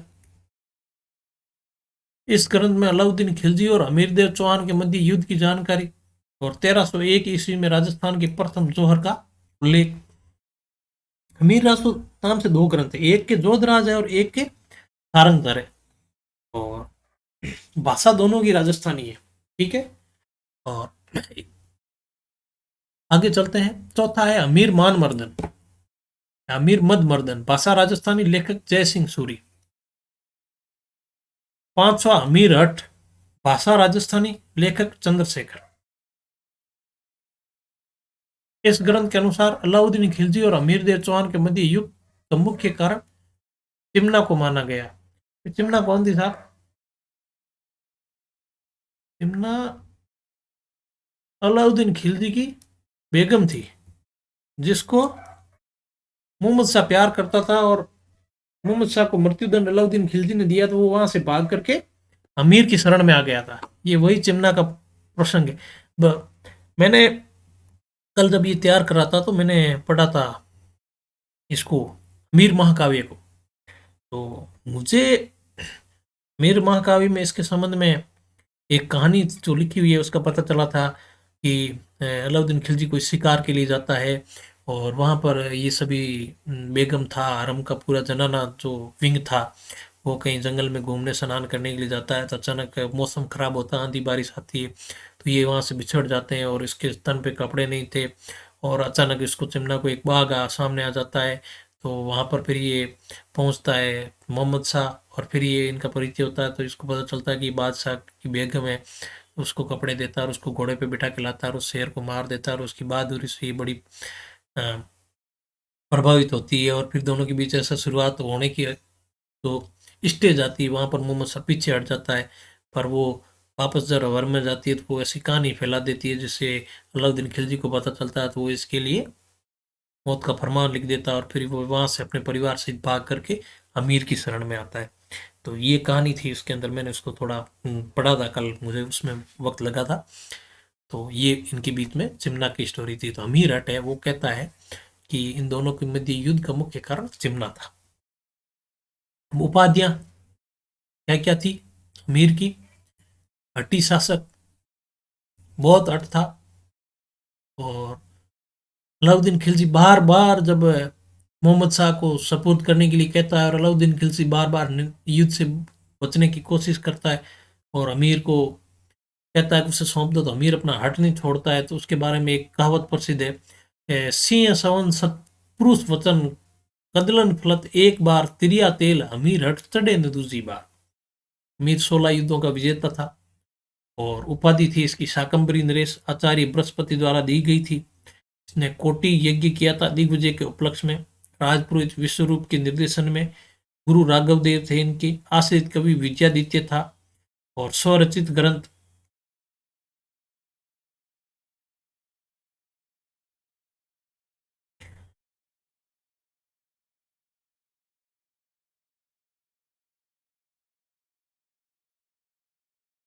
निर्माण कार्य 32 खंभों की छतरी पिता जयतर सिंह के 32 वर्षीय शासनकाल की स्मृति में रणथंभौर दुर्ग में।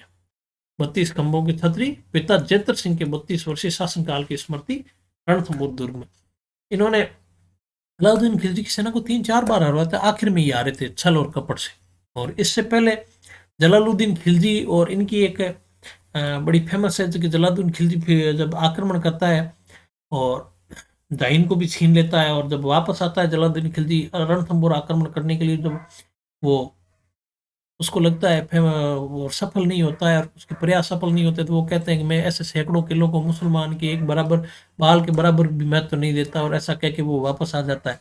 मतलब वो जीत नहीं पाते हैं इसको। रणथंभौर का किला की स्थिति है वो भी ऐसी सिचुएशन में है, पहाड़ियों और खाई के मध्य इस तरीके से कि वो दूर से तो दिखाई नहीं देता है, मतलब पास से आने पर ही पता चलता है कि यहाँ कोई किला है, और स्थिति उसकी बड़ी दुर्गम है, और रणथंभौर को जीतना असंभव जैसा था। अब अलाउद्दीन खिलजी आक्रमण करता है 1300 ईस्वी में। तुर्क सेनापति उलुग खां और एक था नुसरत खां। अब अमीर देव ने मीर मोहम्मद, केबरू, कामरू और बारबक था, इनको शरण दी थी। जो अलाउद्दीन खिलजी ने इनको मौत की सजा दी थी। आ, कुछ कहते हैं कि ये अलाउद्दीन खिलजी गुजरात से आक्रमण करके लौट रहा था, तो लूटे हुए जब सेना में आपस में लूटे हुए धन को बंटवारे को लेकर लड़ाई होती है, तो ये वहाँ से कुछ लूट पाट के सामान लेके भाग जाते हैं, और फिर इनके प्रेम प्रसंग का भी पता चलता है, तो इसलिए ये चीज़ें हुई थी। पर यहाँ पर अब अलग अलग ग्रंथों में अलग अलग चीज़ें लिख रखी है। तो मीर मोहम्मद शाह केबरू, कमरू और बारबक को शरण देता, और युद्ध का मुख्य कारण यही था। और शरण देने के बाद अलाउद्दीन खिलजी के पास अनेक अलाउद्दीन खिलजी की तरफ से अमीर के पास कई प्रतिनिधि मंडल आते हैं, पर अमीर शरणागत की रक्षा का अपना जो व्रत है उसको तोड़ने को तैयार नहीं होता है, और उल्लू खां और नुसरत खां आक्रमण करते हैं, जिसमें सेनापति नुसरत खां मारा जाता 1300 ईस्वी में। और उस युद्ध को हिंदुवाद घाटी युद्ध कहते हैं, जो 1300 ईस्वी में हुआ।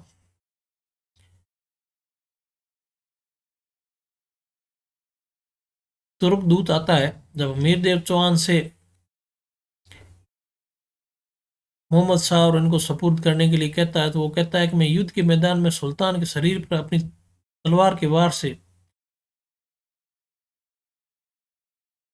मुझसे मांगी गई स्वर्ण मोहर की संख्या के बराबर भी घात करने को तैयार हूं।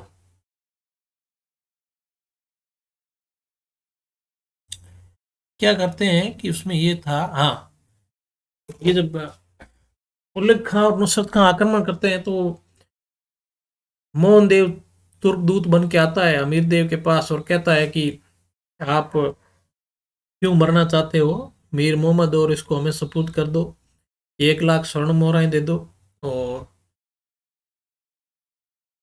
1000 घुड़सवार घोड़े, और 500 थे कितने हाथी, और अपनी बेटी का ब्याह है वो अलाउद्दीन खिलजी के साथ करवा दो। तब ये कहते हैं अमीर कि युद्ध के मैदान के अंदर ही मैं दूंगा सुल्तान के शरीर पर अपनी तलवार से उतने वार जितने इन्होंने स्वर्ण मोहराएं मांगी है, मैं उतने वार देने को तैयार हूं, पर मीर मोहम्मद शाह और इनको सपुर्द नहीं करूंगा। तो फिर जब इसका सेनापति मारा जाता है, तो अलाउद्दीन खिलजी स्वयं उपस्थित होता है 1301 में।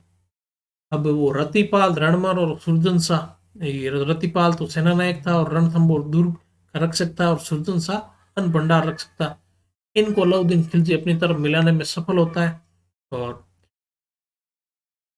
यहाँ इनकी बेटी थी जो जल जोहर करती है अमीर की, वो देवल दे, वो क्या थी कि बालिग नहीं थी, और शायद उस समय ऐसी कोई परिपाटी थी कि छोटी अवस्था के जो होते हैं, क्या कुंवारी होती है, वो जोहर नहीं कर सकती, तो इन्होंने जल में कूद के अपनी जान दी थी देवल दे ने।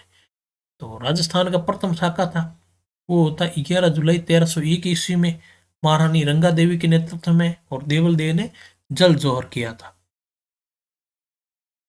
और युद्ध जीतने के बाद पुरुष जब केसरिया करते हैं और सब मारे जाते हैं, युद्ध जीतने के बाद अलाउद्दीन खिलजी रतिपाल और रणमल की भी हत्या कर देता है। कहता है कि जब तुम अपने स्वामी के नहीं हुए तो मेरे क्या होगे। और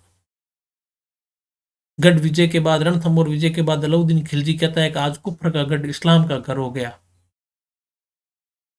ये अमीर खुसरो लिखता है विजय के पश्चात कि आज कुफ्र का गढ़ इस्लाम का घर हो गया अलाउद्दीन खिलजी के विजय के बाद।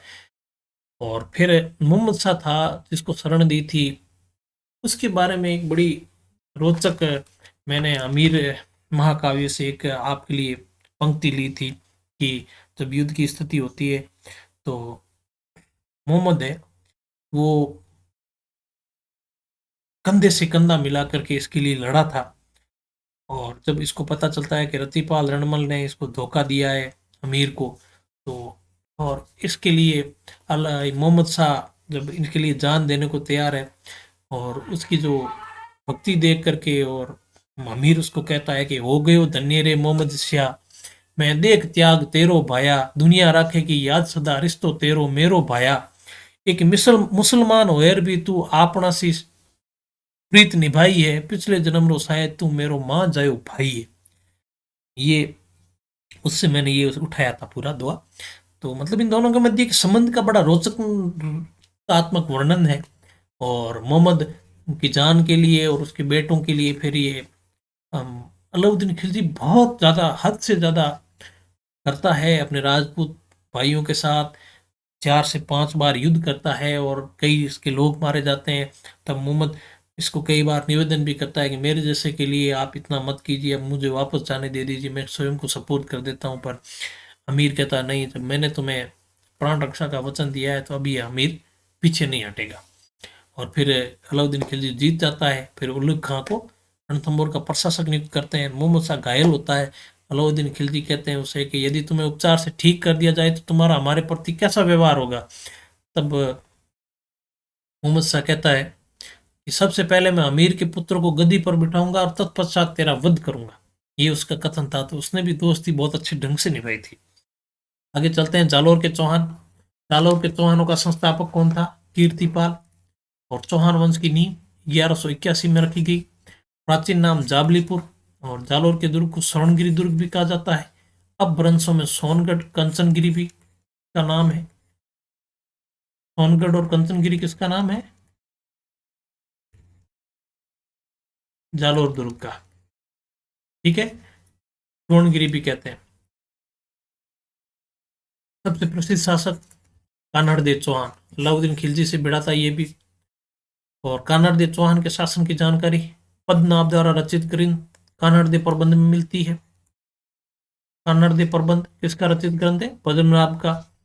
और अलाउद्दीन खिलजी इसका समकालीन शासक था। इसने गुजरात लूट के दौड़ वापस जाती हुई सेना पर आक्रमण किया था, उसको लूटा भी था। और इसलिए बहुत बहादुर शासक था। इसके बारे में कई कहानियां हैं जिसका बहुत इंटरेस्टिंग प्रसंग भी है, पर समय की उपलब्धता नहीं है। कान्हड़देव चौहान और अलाउद्दीन खिलजी के मध्य विवाद के कारण साम्राज्यवादी महत्वाकांक्षा, जालौर का दिल्ली से मालवा जाने वाले मार्ग पर स्थित होना। और 1299 में अलाउद्दीन खिलजी की सेना को मालवा अभियान के दौरान जालौर ने अपने इलाके से गुजरने नहीं दिया। और मोहम्मद नैणसी और पद्मनाभ कहते हैं कि वीरभदेव का फिरोजा से विवाह करने से इनकार करना। कहते हैं कि कान्हड़देव चौहान ने अधीनता स्वीकार कर ली थी और वीरमदेव को अलाउद्दीन खिलजी की सेवा में दिल्ली भेज दिया था। और वहाँ पर अलाउद्दीन खिलजी की पुत्री फिरोजा का दिल वीरमदेव पर आ गया था। और उस फिरोजा से परेशान होकर वीरमदेव वापस जालौर आ जाता है। फिर वहाँ से वीरमदेव के लिए इस विवाह का प्रस्ताव होता है, जिसे वीरमदेव अनादर के साथ ठुकरा देता है। और फिर फिरोजा की दाई होती है वो, और अलाउद्दीन खिलजी की सेना के साथ आक्रमण करती है। और फिर जब ये हारते हैं तो फिर वो वीरमदेव का गला काट के ले जाती है। और कहते हैं कि फिर वीरमदेव के गले ने भी फिरोजा की तरफ देखने से इनकार कर दिया था, अपना मुंह मोड़ दिया था। और फिरोजा फिर यमुना में कूद के अपनी जान दे देती है। ये प्रसंग है मोहम्मद नैणसी और पद्मनाभ में। और अलाउद्दीन खिलजी जालौर पर विजय से पहले इसका सहदुर्ग था सिवाना, उस पर आक्रमण करता है 1308 ईस्वी में। सिवाना वर्तमान में बाड़मेर में। अलाउद्दीन खिलजी और शीतल देव के मध्य युद्ध हुआ। अलाउद्दीन खिलजी जीत जाता है। युद्ध जीतने के बाद सिवाना दुर्ग का नाम बदल के खैराबाद रख देता है और दुर्ग रक्षक कमलाउद्दीन गुर्ग को बनाता है। अलाउद्दीन खिलजी की जालौर विजय 1311 ईस्वी। कान्हड़देव अलाउद्दीन खिलजी के मध्य युद्ध, अलाउद्दीन खिलजी की जीत होती है। कान्हड़देव का पुत्र वीरमदेव भी मारा गया। जालौर का नाम बदल के जलालाबाद रख दिया। और यहाँ कान्हड़देव सरदार दैया सरदार बीका के विश्वासघात से हारा था। जो राई का भाव आते ही गया जो प्रसंग, जालोर दुर्ग बड़ी दुर्गम स्थिति में था और जीत नहीं पा रहा था, तो सरदार बीका ने जालोर दुर्ग की कमजोर दीवार के बारे में बताया था। और फिर कुछ लोग कहते हैं कि जो कहानी है राजस्थान में राई का भाव आते गया वो जालोर दुर्ग से संबंधित है। अलाउद्दीन खिलजी ने रात को ही जालोर दुर्ग में कमजोर हिस्से का पता करवाने के लिए राई का छिड़काव कराया था और आसपास के एरिया से मुंह मांगी कीमत पर राई खरीदी गई थी। और इस कारण ये कहानी फेमस हुई थी कि राई रा भाव रात ही गया। बीका द्वारा विश्वासघात करने पर बीका की पत्नी ने बीका की हत्या कर दी थी और जालोर विजय अलाउद्दीन खिलजी की उत्तर भारत की अंतिम विजय थी। और इस युद्ध में कान्नड़ देव युद्ध करता हुआ मारा गया था। उसकी पत्नी जेतल देव ने जोहर किया था। जालोर का ये साका 1311 ईस्वी में हुआ था। और सिवाना का शीतल देव जब मरा था तो सिवाना का साका 1308 ईस्वी में हुआ। अलाउद्दीन खिलजी ने जालोर में तोप मस्जिद, अलाउद्दीन खिलजी की मस्जिद और फिरोजा का मकबरा बनवाया था। सिरोही में चौहान वंश की देवड़ा शाखा की स्थापना 1311 में लुम्बा ने की। सिरोही की राजधानी चंद्रावती थी। चौहान वंश के शास महल ने 1425 में सिरोही की स्थापना की। सिरोही का शासक अखीराज देवड़ा, उड़ना अखीराज कहते थे, तेज गति से सफर करने वाला शासक था। और उड़ना पृथ्वीराज पता ही होगा आपको, मेवाड़ का। और अखीराज देवड़ा ने खानवा के युद्ध में महाराणा का साथ दिया था, सांगा का। और सिरोही के शासक शिव सिंह ने ईस्ट इंडिया कंपनी से सहायक संधि कर ली 1823 में। और ईस्ट इंडिया कंपनी से सहायक संधि करने वाला अंतिम राज्य सिरोही था। कारण था जोधपुर और सिरोही के बीच में आपसी स्वतंत्रता के विषय को लेकर के कि भाई जोधपुर कह रहा था कि सिरोही हमारे अधीन है और सिरोही स्वयं को स्वतंत्र बोल रहा था। तो अंग्रेजों ने जब इस चीज़ का निर्धारण नहीं किया, इस वजह से इनके सबसे बाद में सहायक संधि सिरोही से हुई थी। और विशेष नाडोल में चौहान वंश की स्थापना लक्ष्मण चौहान ने की थी। और बूंदी में चौहान वंश की स्थापना 1342 में देवा ने की। और सुरजन सिंह आडा ने गुजरात में रणछोड़ मंदिर का निर्माण करवाया। बूंदी का सुरजन सिंह आडा था जिसने गुजरात में रणछोड़ मंदिर का निर्माण करवाया था। और बूंदी के बुद्ध सिंह की रानी आनंद कुमारी ने मराठों को राजस्थान में आने के लिए पहली बार आमंत्रित किया था। बूंदी के बुद्ध सिंह की रानी आनंद कुमारी ने मराठों को राजस्थान में आने के लिए पहली बार निमंत्रण दिया था। और बूंदी के उमेद सिंह आडा ने बूंदी में चित्रशाला की स्थापना की। उमेद सिंह आडा ने चित्रशाला की स्थापना की और उमेद सिंह को श्री जी की उपाधि प्रदान की गई है। उसने स्वयं श्री जी की उपाधि प्राप्त की। बूंदी के विष्णु मंदिर ने ईस्ट इंडिया कंपनी के साथ विष्णु सिंह ने ईस्ट इंडिया कंपनी के साथ सहायक संधि की। और बूंदी के राम सिंह आडा के कार्य मिश्रण ने प्रसिद्ध वंश भास्कर ग्रंथ की रचना की। वंश भास्कर ग्रंथ की रचना राम सिंह आडा के काल में सूर्यमल मिश्रण ने की।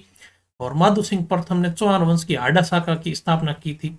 और 1817 ईस्वी में जालम सिंह झाला ने झालावाड़ में चौहान वंश की स्थापना की और झालावाड़ एक स्वतंत्र रियासत बनी। अंग्रेजों द्वारा निर्मित ये राजस्थान की एकमात्र रियासत थी। बहुत बहुत धन्यवाद। Let's crack Rajasthan exam. Thanks. Use my code DPR10। बहुत बहुत धन्यवाद।